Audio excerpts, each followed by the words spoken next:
Welcome back to the Natural Alternative Podcast. I'm Madonna Guy, and I'm here today with LindaJoyBenn. Welcome, Linda. Thank you, Madonna. We're going to discuss your 5-day discovery process that you do with people. So tell us a little bit about it. So it's a little mini course because what I found is that people can only, take small steps at a time, one bite of the elephant at a time. And what I show people is how to tune into your body. And most people, if they've got, a pain or a headache or something that is bothering them in their body, that gets their attention. And then they're more likely to do something about it. But just say for a headache, most people will grab, Panadol or some kind of medication for the headache, or even any pain in their actual body. So what I show people is how to tune into that pain and actually ask the body what it needs. What is the message that that pain is giving you? What is the shape, the color? What's the emotion behind it? And then also what's the message? And then that's how they can dissolve it. So you're getting involved with all of their senses in order.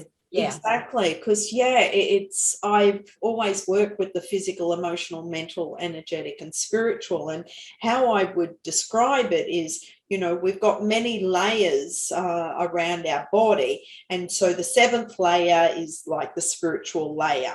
And this is, we're all source energy, so we're all getting information direct from source, our guidance. That's our inner guidance system. So, but if we ignore that inner guidance that's coming through, that's where it will trickle down into the emotional layer. Just say that's the 3rd layer. Okay, this is where you might feel a little emotional, or wake up having a bad hair day, or you got this roller coaster of different emotions. Then if you keep plowing through the day and keep ignoring all those, beep, beep, beep alerts, then it will move into the physical layer and manifest somewhere in the physical body. And this can look like, maybe just a simple cold or a flu, or it could end up as some kind of other illness or disease in the body. And that's when it finally, gets people's attention. And that's when they actually stop and go, oh, I'm in pain, or I don't feel well, or I can't get out of bed. And then they go and take action and do something about it. So it's about listening to the messages that are coming through, and especially if it's manifest in the physical body, that's where you can reverse it and transmute it, dissolve it there. So also being a meditation teacher, it's about teaching people to listen to the messages direct from source before it gets to the physical body. So that's... So I've got 2 things going on in my head. So one of them is that I can't remember, and you might know, Bruce Lipton, I think, was the one who developed the concept that energy precedes matter. So what we're thinking is there before anything builds up in our physical body. Yes. So I think that is now well and truly established as a scientific fact. Yes. That our thoughts control what's going on in our body. And that's where Bruce also says is it's, don't just go, oh, this is family history, this is the genetics. Yes. Because us as an individual, like I said, we change, our body cells every year. So that's just an old belief or an old program that's running, saying, just because, grandma or granddad, had this illness or disease, I'm going to get it. Yes, and it's still in science. He disproved that going back 50 years ago, I think. So he was a young scientist. He was a pioneer doing stem cell research, and basically was able to get 3 lots of stem cells growing in the laboratory, change their environments, and Yes. change the genetic coding.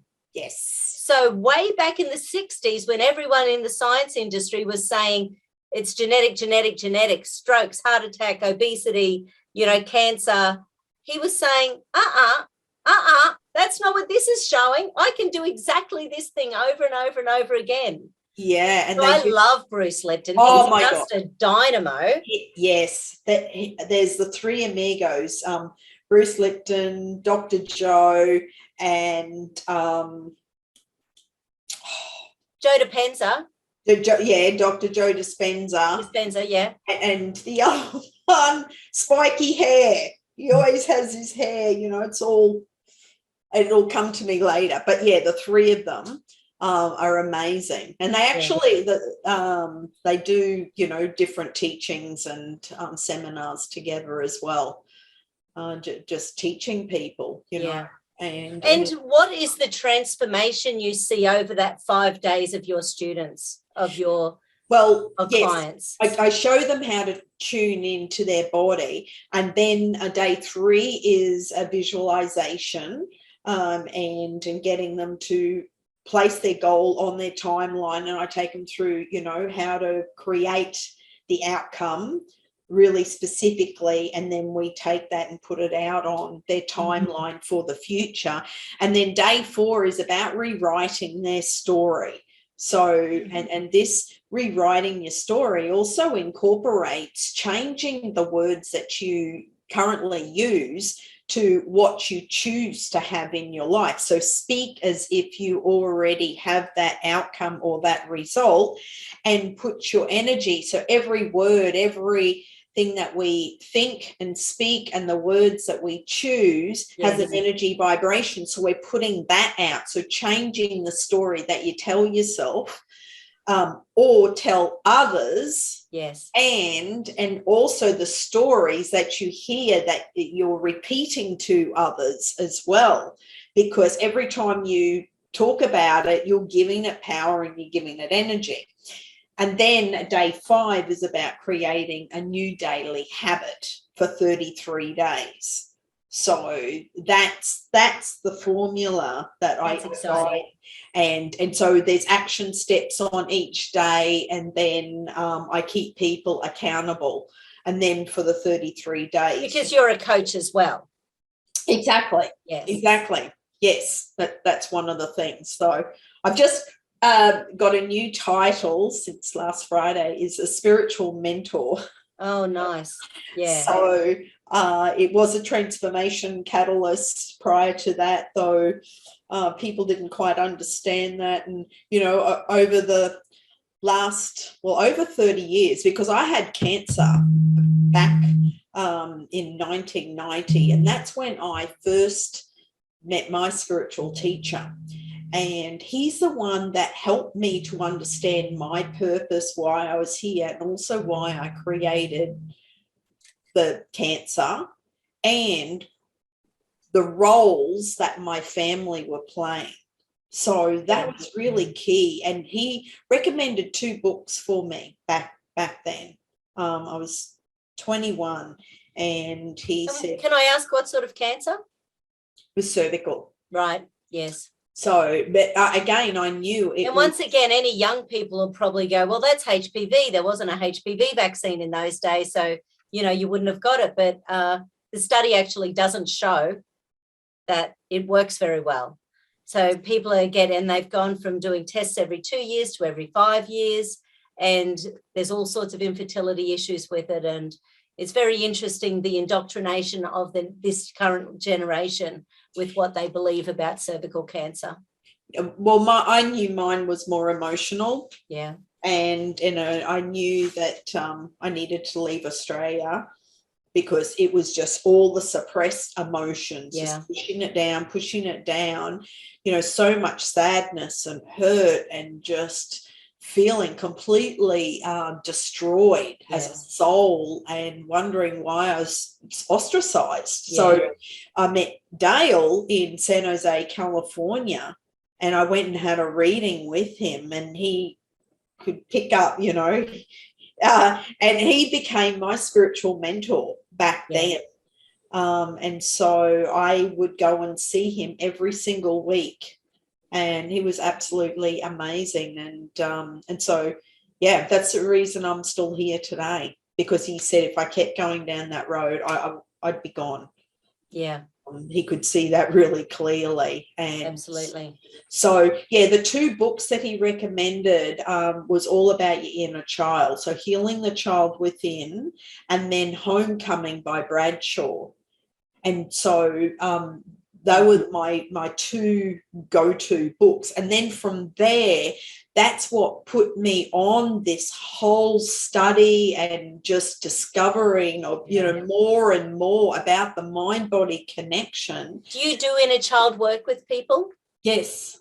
Yeah. It's I remember, I think it's one of those things where people are doing it with new practitioners. They really need to be aware that they can get stuck. And I'll give a couple of examples. Going back about 20 years ago, there was a lady who was doing inner child work with people locally around here, because I kept seeing her clients come to me who'd been broken, because she would do these very, very small balances. She was quite psychic intuitive. So she would pick up on like a past life, tell how horrific it was, and then send people back out into their life. Yeah. And I would say, and I knew she was a kinesiologist, so I would say, well, what did she give you? Did she give you flower essences? Did she give you emotional stress release points? Did she tell you to run your central meridian? Did she, what follow-up did she give? And the answer was nothing. No. She believed it was healed. But these people would come to me having panic attacks all day, every day, after she had opened up, found, discussed a past life with a horrific outcome. Yeah. And it's like, here you go, here's your outcome, and then send them on their way. And so that's sort of one example. So I sort of got to a spot where I was ready to have a jolly fisticuffs with her in the street if I ever saw her. Anyway, I didn't, luckily. But the second example I have was a lady who she actually went to someone who did rebirthing. Mm-hmm. And she ended up in a fetal position for about 3 months after that process. And there was no follow-up. There was no follow-up. So, and her hubby was beside himself. He didn't know what to do with her. She was in her early 20s. She'd gone to do this process that maybe she'd just done it for fun or something, but, you know, she did this process. And I'll also give a third example. I do something called a Morrow exercise. So there's a primitive reflex in the womb from about 6 weeks through to birth, and then for about 4 months after birth. So there's an exercise you can do called the Morrow exercise. It's like lying on your back like a little cockroach and then opening out and then closing, you know, so it's what we do in the womb, you know, for 7 months. And if something traumatic happens either in the womb or during the birth or in the first 4 months of life, we can hold on to that Morrow reflex. Yes. If that Morrow reflex stays in there, it keeps you in survival for the rest of your life. So my friend Linda in New Zealand, we both went over to Perth to learn the processes, and she had this woman come in, and this woman was like just classic. You know, it was almost like she'd written the handout on what happens to you long term. And Linda's like, holy crap, this is amazing. You know, you are like the textbook person, you know, for this, and sent her home to give her an exercise. But we just, in her defense, we had just learned the process. We didn't know the power of the exercise. But this woman, by doing the exercise, it can activate your survival pattern. So if it's been dormant for some time, which I think the rebirthing can do, which I think the past life stuff can do, you've got to stay in contact with your practitioner. Absolutely. You've got to let them know things are falling to shit, you know, if they get to that spot. Yes. You know, because if you don't, this woman in New Zealand, she ended up in bed for 3 months again because she'd activated the Morrow reflex. And then Linda ran into her in the supermarket a few months later and said, you know, shit, why didn't you tell me? Why didn't you give me a call? And the partner was like, we weren't letting her come anywhere near you. But Linda knows she could have helped her. You know, we would have, you know, she would have done some kinesiology and calmed down the nervous system and react. So, you know, so just sort of saying that's the sort of thing that can happen with a practitioner who's inexperienced and isn't doing that follow-up. Exactly. I had a bodywork client, this is many years ago, and he was coming to me regularly. And he said, I'm thinking about doing a past life regression. And I said, why, like for what purpose, like, because sometimes it's not. No, they're just doing it for fun. Some people are just curious. Go back, Anyway, so apparently he went and did it because his friend who also came and saw me, I went, what happened to, this person? And he said, oh, he did this past life regression. And basically 3 months of his life, it just regressed him back, and I never saw him for 3 months. Yeah. And so I don't know who he went to or what happened. Yeah. But, that's. So isn't that fascinating? We've both got similar stories. That's amazing. Yes. Yeah. Yes. And because, I love kinesiology, because I've actually had a lot of kinesiology, because just a little bit about, my background. At 3 months in utero, I was going to get. So that fight and flight response was like firing, and then being born and not being breastfed, it was like. And you imagine the amount of things that can happen in utero, like, once again, I can't remember who it was. I am wondering whether it's Deepak Chopra, but one of them talks about that oh shit moment, when a mother goes, oh shit, I'm pregnant. That totally blows that bliss. So Bubby's in there. Bubby doesn't know anything else except this gorgeous feeling of love and light and connectedness with the mother. And then all of a sudden there's this energy, this energy that dissolves this bliss in there. So, and that can stick with people. That can be in there as a core trigger then down your life. Well, not feeling safe in the world. Yes. And then you come into the world and you don't feel safe. So, and everywhere you go, it's like, whoa, where is a safe haven for me to nurture and nourish myself? Yes. And then, and actually talking about programs, this is why I created my Ben method, which is balance, energy, nurture, and nourish, because those 4 things are so key to longevity and your health and your wellness. Because like what I said, as a little baby, I never got breastfed. So that, nurturing and nourishment, I didn't get the bonding with my mother, although, and I guess, formula or whatever they gave babies back then. So it's about really nurturing and nourishing myself now, to rebuild. And that's where, everyone has control over that, to give themselves that self-love, so that they can, have the balanced lifestyle and the energy, by giving themselves the self-love and self-compassion and that nurturing and nourishing, and in all aspects of life, going and connecting with nature or animals or, loved ones. And I've got someone booked to come onto the podcast who does equine healing.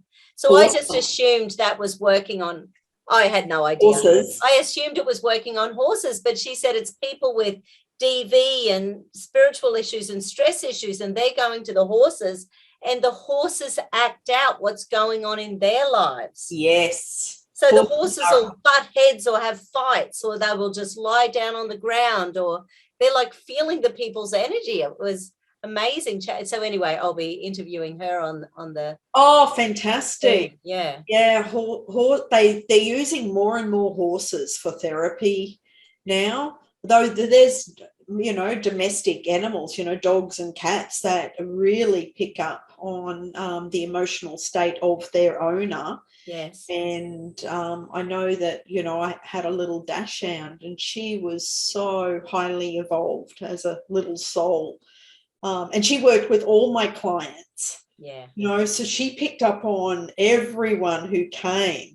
And even the people that weren't really dog lovers, Penny would want to sit on their lap while I was talking to them. And I was like, are you okay with that? And it's like they were there holding it. Yes, yeah, don't take her away. It's like, and being a little empath, you know, she was actually doing her healing while she was sitting there holding the space for them. So fascinating. Yes. Yeah, no, animals are amazing. And it just lets you know how important energy is, because you can't fake that with animals.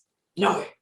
You know, you can't make an animal like a human being. You can't make an animal, you know, you just can't. No. You know, they pick up on energy, all sorts of energy. Absolutely. And I actually took her over to California, and we were actually working in a corporate company. It was a tech company. I was the wellness consultant and Penny was my little assistant. They loved her. But what she did was actually, and this is something I didn't teach her, but she would actually wander around the office. So she had full, you know, access to everywhere in the office. And a lady, you know, had a stand-up desk, and she was there all stressed, you know, typing away. And then she felt something on her foot, and Penny went and put her nose on her foot, so a little wet nose. And by the time she looked down, and then Penny just walked away. And she came and told, and she went, oh my God, it just showed how stressed. And then also people who, you know, were really stressed, Penny would just eyeball them and sit there and stare at them until they made eye contact. And it helped them to come back into their body, back to their true, authentic selves, and to calm down. Because if they calm down, they'd go, oh, Penny, and they'd reach down and actually pat her. And that was the most beautiful, natural thing, you know, to settle your whole nervous system. When you're just like at that frazzled state. And she worked with everyone in the office as well as, you know, all my private clients. So how do you get people back to their true authentic self? Because to me that sounds like you have to take the layers off their trauma and their stress so that they can feel it for the first time in their lives. Sometimes they know what they're not supposed to be doing, but they don't know what they're supposed to be doing. Yeah, exactly, Madonna. It is all about peeling those layers back to really come back to their true identity, that their true essence of who they are as a soul, as a spirit, and come back to the love that they are. Because it's really when they can be in that place, you know, and just be love. Because really every single being on the planet is just love and light. That's, you know, or as a little baby, we came in and we're so joyful. What happened over the years that created all these old programs and patterns and behaviors and toxicity? You know, I've never actually thought too much about the education system until the last couple of years. You know, my kids went through school. I really didn't think about it too much. But I think the last 2 years in my world, there's been so much misinformation and condemnation of everything natural that it's just made me relook at everything and wonder, well, what do I trust about what I know anymore?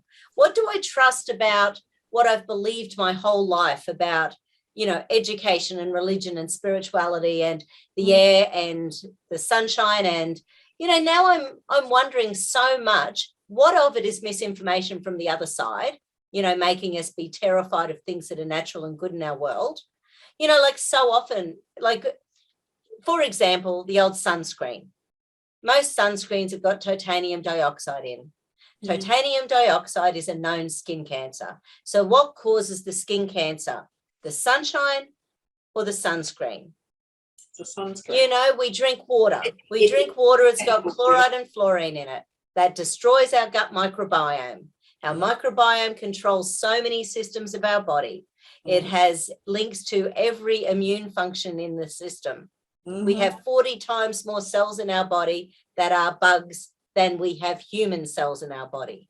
Yes. So we just sort of go, well, at some point, do we start to go, okay, maybe it's not a good idea to drink water that isn't processed, that is processed. We've got to detoxify it. We've got to detoxify our water, for goodness sake. So how crazy is that? One of the things I teach people in my courses and programs is, so we've got water, and this is the power of the mind, right? And if you've heard of Dr. Emoto with the water crystal experiment. Yes. So the power of our mind and focusing on, love, we can transform the water molecules into love. And because our body's 70% water, we then drink that water, and then that will help all the cells in our body.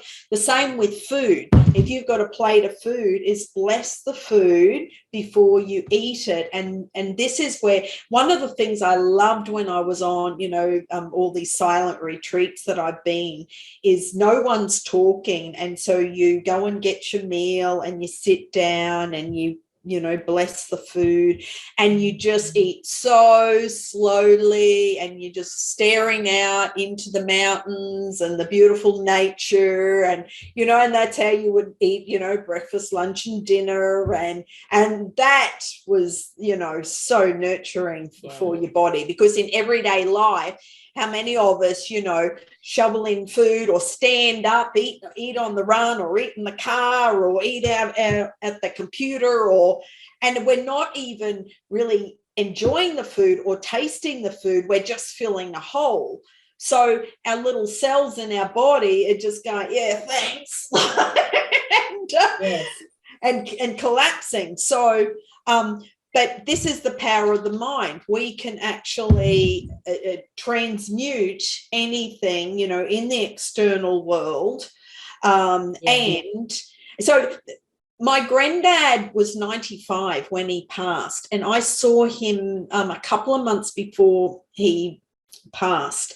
And this is many years ago. And he said, oh, yeah, I went to the doctor and they said I got sun cancers. And I went, oh, really?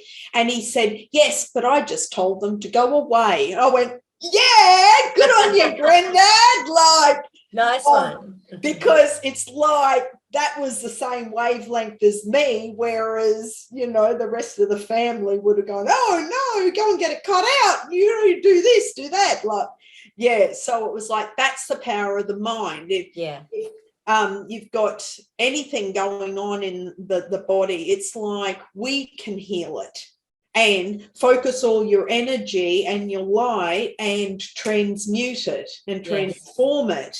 And that's what I teach people. Beautiful. And to take back control, take charge of your life, and anything that you don't like, where you can make a new choice. And it's all about the choices that you make on a daily basis, and only make the choices that make you feel good, that make you feel strong, and what feels right or wrong. And we live in this. That's right. People know when they're having diet drinks that they're not good for them. People know when they're having a burger with way too much carbohydrates, it's not good. People know. Exactly. It's like they need to be accountable in order to make them be good. The weigh-in or the whatever. So but it's not about the actual, yes, there isn't a lot to do with the food, but it's also the thought that you put on it. So if you're eating that burger and going, oh my God, I'm going to be so sick, or it's going to, all this guilt. Yes. Guilt and shame. Guilt and shame don't do anything. Well, they do. When you look at the emotional vibration scale, guilt and shame is at 20. 20 and 30, on the map of consciousness. That just lowers your energy vibration. When you lower your energy vibration, guess what happens? You also lower your immune system, and then you go out in the world, and then, you pick up viruses or colds or, bugs and things like that. And then Can we just take a tiny little break, Linda? I'll just do 1 sec. Okay. Back in a moment, everyone.